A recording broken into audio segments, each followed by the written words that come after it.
Hello, ladies and gentlemen. Welcome to another episode of the Kanini Talk here on Herman Manyora's YouTube channel. Such a pleasure to have you on board on Kenya's most comprehensive political and public governance analysis show. My good name is Evan Sokini. I'm here with Wakili Willie Sotieno. How are you, sir? I'm fine, thank you. Let's have this conversation here. The president went to the United States of America. Of course, there were a lot of concerns, but then therein there was the kind of people who accompanied him in that particular state visit. Among them, leaders from the opposition. Of course, I saw the leader of the minority in the National Assembly of Pio Wandai there, in a host of governors, including Governor Gladys Wanga, also in that particular place. But then one that actually drew a lot of jitters was the presence of Opiyo Wandayi in that particular meeting. And a number of leaders and members of the ODM party are also questioning his presence there, in saying that this would actually compromise their role in the National Assembly and all these kind of jitters. What do you make of the kind of dalliance between the opposition and the government of the day? Do you think that in any way this would actually perhaps cripple our democracy in the country? You know, it is important that when the main opposition party in parliament is engaged in a presidential visit, yes, it's not something that should be taken lightly.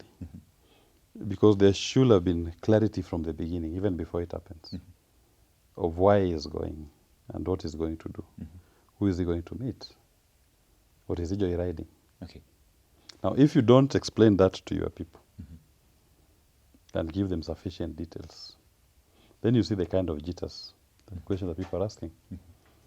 President Obama came here to Kenya. Did you see the minority leader in Congress accompany him?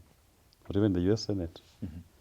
Because you cannot be in the opposition and then at the same time be too executive. While we recognize we are still one unitary state, there needs to be clarity. And when this kind of engagements are done, it needs to be explained in advance. Yes, you are going there, but you have the following scheduled meetings that you are going to have with your counterparts in the United States. And you explain to the people. So I take it that maybe it's immature democracy that to lead the minority leader to blindly attend that kind of a state visit without a clear communication or even a clear plan on what he's doing in that meeting and how it serves the interests of the opposition members to government. Because if it is purely an executive function and you are going there, what then is the justification of your being in that trip? If we had a congressional meeting, planned between the Kenyan Parliament and the US Congress, Senate or House of Representatives, then you can rightfully say, that would be part of his duties as a minority leader to have that kind of joint sessions.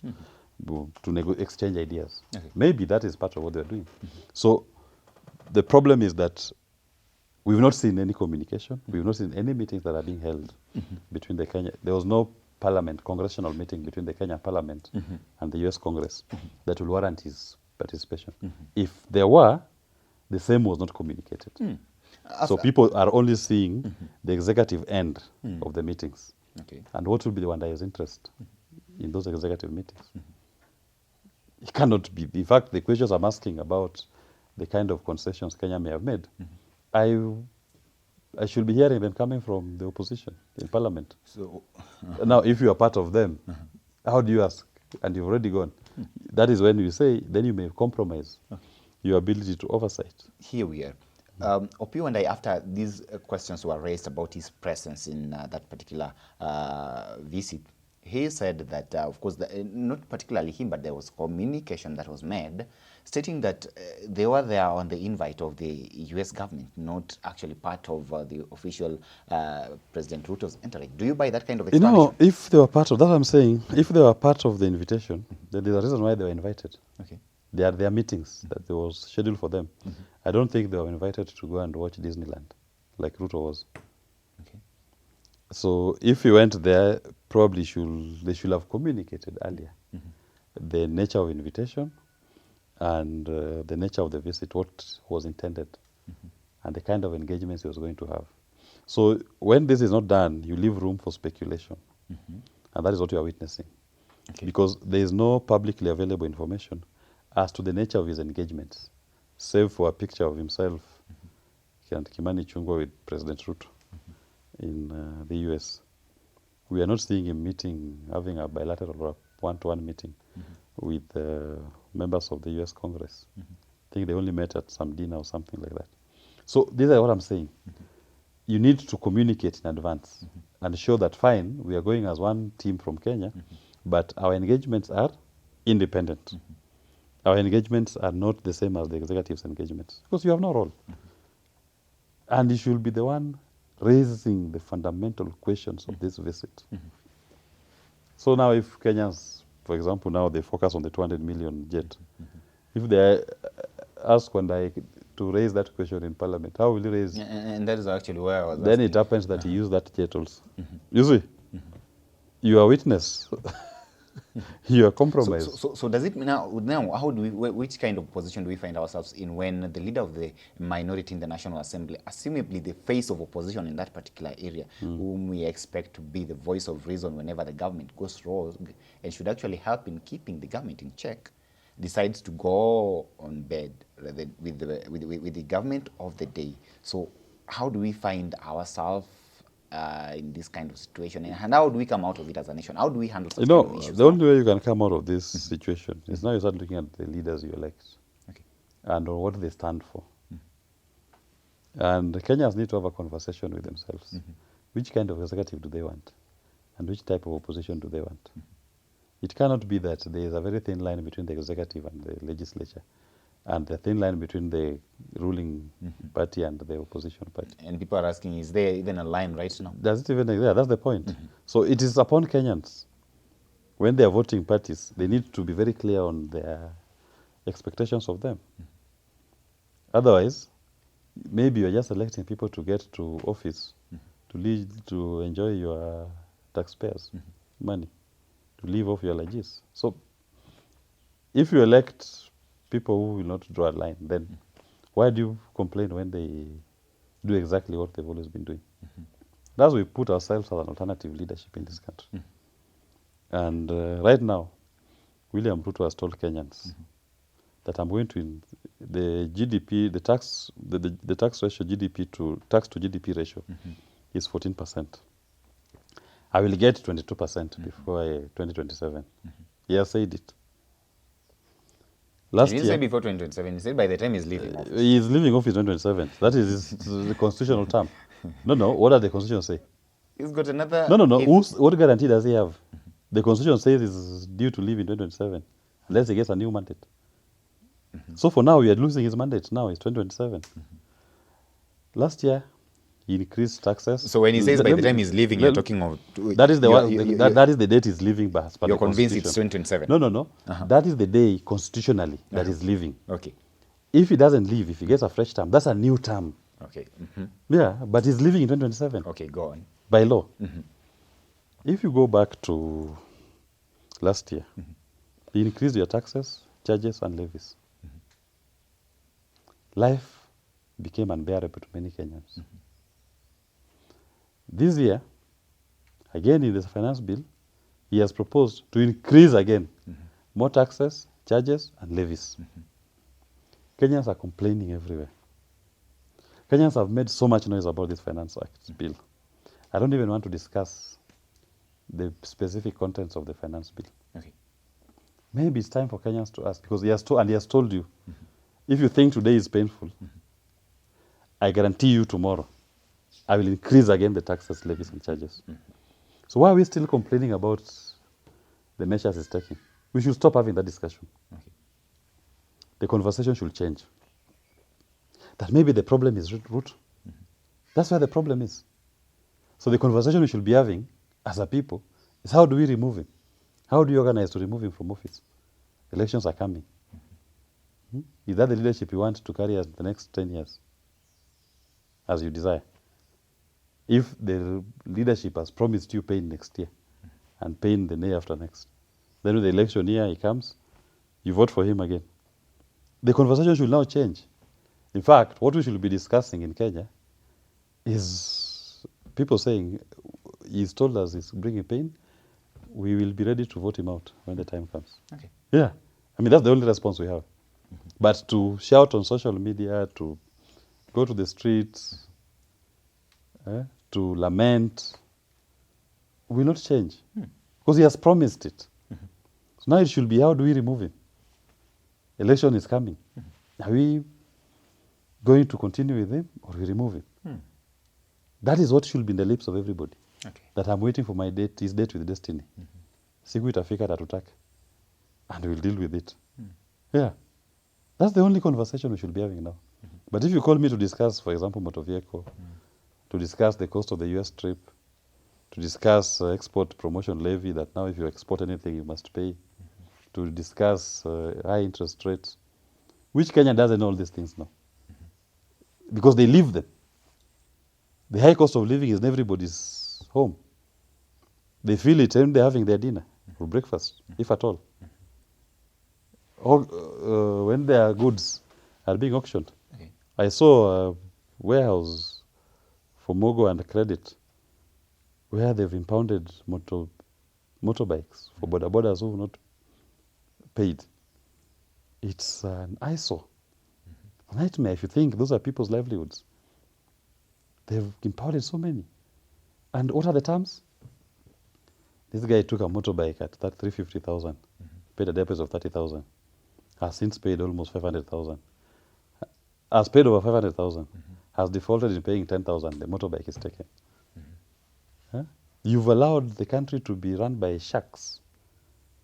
You are living, in fact, this is my last word to the people of Kenya. We must now accept that what we are going through is called planned poverty. The system is designed for you to be where you are. Okay. It is by design for you to feel the pain. It's by design for you to only care about what you are going to eat. It is by design that you should never change your fortunes. It's designed that way. So if the Kenyan people came to that realization, then the conversation should be, how do we upset this system? How do we bring down the entire political establishment and create our own? One that is responsive to the people of Kenya. But if you keep following the same politicians every year.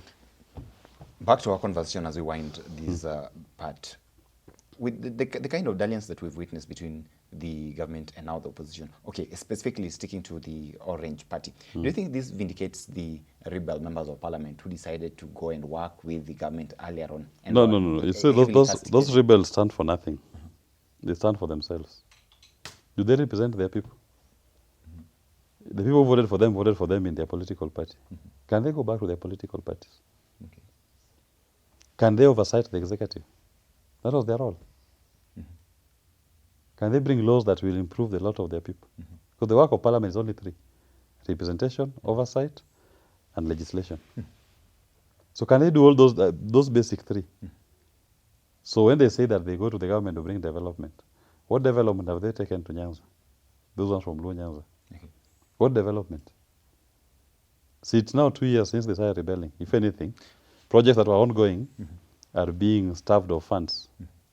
One of the major roads that was being done, the project has stopped, the contractor has moved out of sight. But they're asking, why is it fair and right for the the leaders to work with? You must start from saying, you must start by saying, what are your functions? Why were you elected? And they've answered by saying, we've gone to the State House to bring development. And me, my challenge is always one road. Moroni, Chemelil, Kiboswa, Kisumu Road. A project that was ongoing. The contractor was on site doing the work. See, right now the contractor is out of sight. So you go and lobby for it then to be brought back. Okay. Because that's development that was ongoing. They're just being taken away. Okay. We've seen people who are working with the government. Some of them walk in their pockets with appointment letters to teachers. They are being dished in funerals and fundraisings. So you also walk around with appointment letters to teachers in your pockets and dish out to your people, if that's what your development is. Why the double standards? Why are you trying to say that the opposition is working with?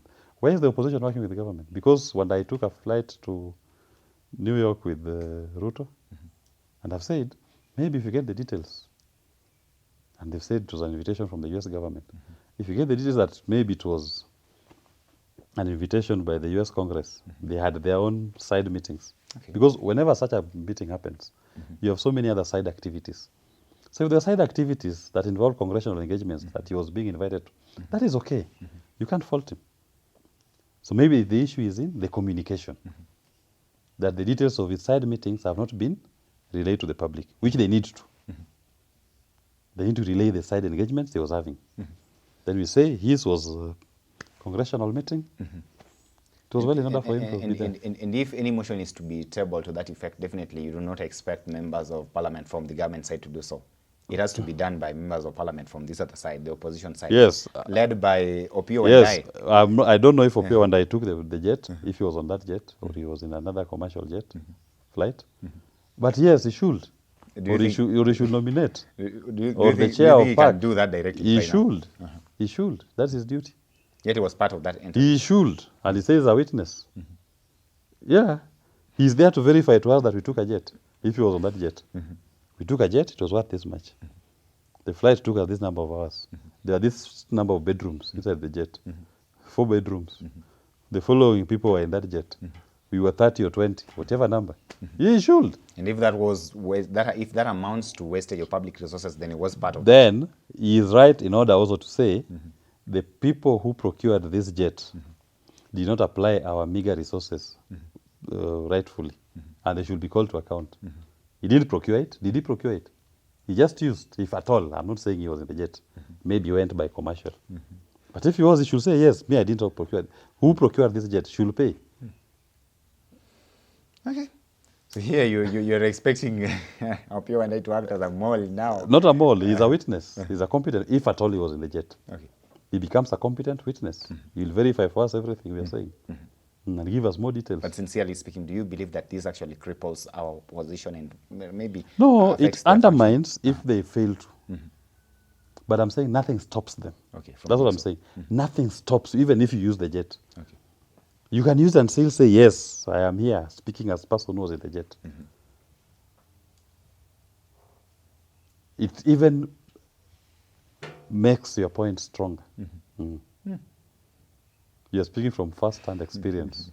First-hand And you even tell us if it was worth it. This is seen as wastage of public resources, seen as a problem And by you're the asking, country. and you're asking the And procurement you are part officer. of the problem. No, he's not part of the problem. He's not a procurement officer. He has no rights of expending But public he's a resources. beneficiary of the same. No. He has no rights to expend. The problem will not be even the journalist who was on that jet. Do you blame him?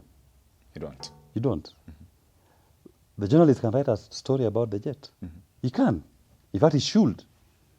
When American president travels with Air Force One, there's a chamber for journalists. They'll get out of that jet and they start asking him questions. Immediately they land on the media briefing. They ask him the hardest questions.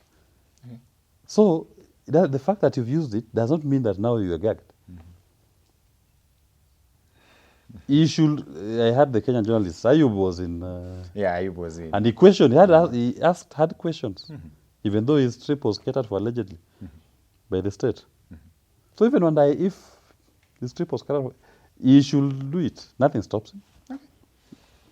He should do it, nothing stops him, says Wakili Willis Otino here on Kenya's most comprehensive political and public governance analysis show. Ladies and gentlemen, allow me to stop this conversation at this particular moment. But remember, you can weigh in on it and tell us what you think about the kind of trip that involved actually even members of the opposition in this particular country. We are still on course, we are still on the ground, and our eyes are very sharp at everything that is taking place here. We shall keep tabs on them and bring you up to date with comprehensive analysis of all that is taking place in this country and across the borders. Allow me to stop for now. My name is Evans Okinyi.